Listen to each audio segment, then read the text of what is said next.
Tlaloc was sitting above a cloud, raining life-giving water upon the earth below.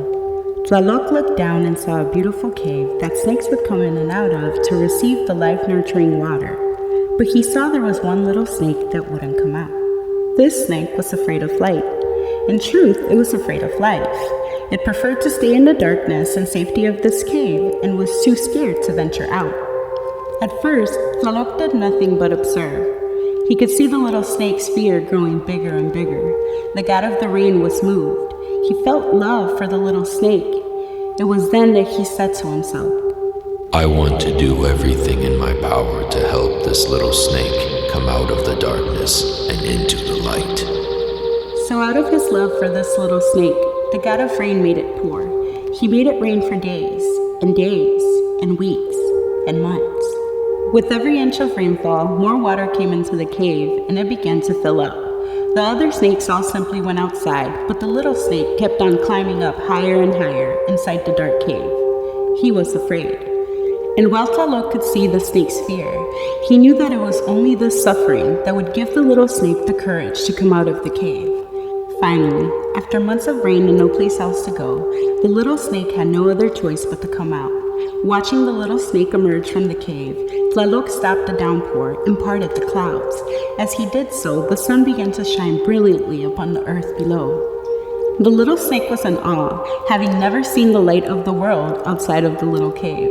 He marveled at the world around him as he felt the warm heat of the sun. He looked up to the sky and saw the most amazing thing, beautiful, colorful Quetzal birds flying all around him.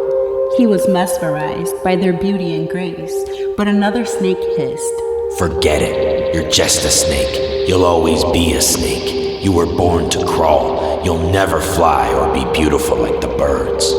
The little snake's spirit felt broken. Tlaloc was watching this, and he blew away all the clouds. When he did, the sun shone more brightly than it had in 2 years.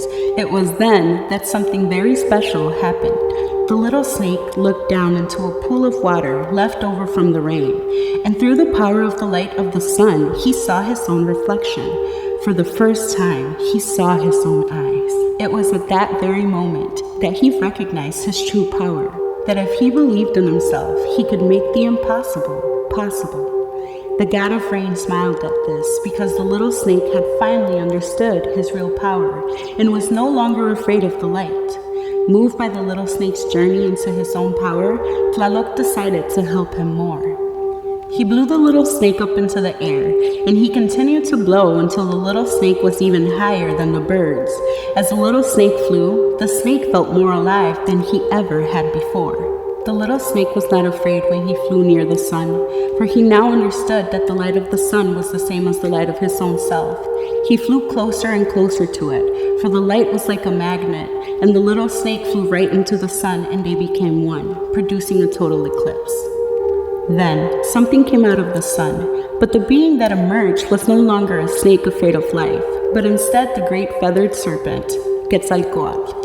He has harnessed the power of his imagination and transformed himself into something greater than he was previously by simply believing. Quetzalcóatl emerged from the sun and flew around the world, feeling the beauty, feeling the freedom of life and love. As he looked down, he saw the cave where he had spent his whole life and thought about the other beings in the world who were suffering like he once did. They did not know their true power, and he wanted to be of service to them. He said, I want to bring heaven to hell. I will take heaven with me to any of my brothers and sisters who find themselves in hell. This is who I am. That is what I'm meant to do.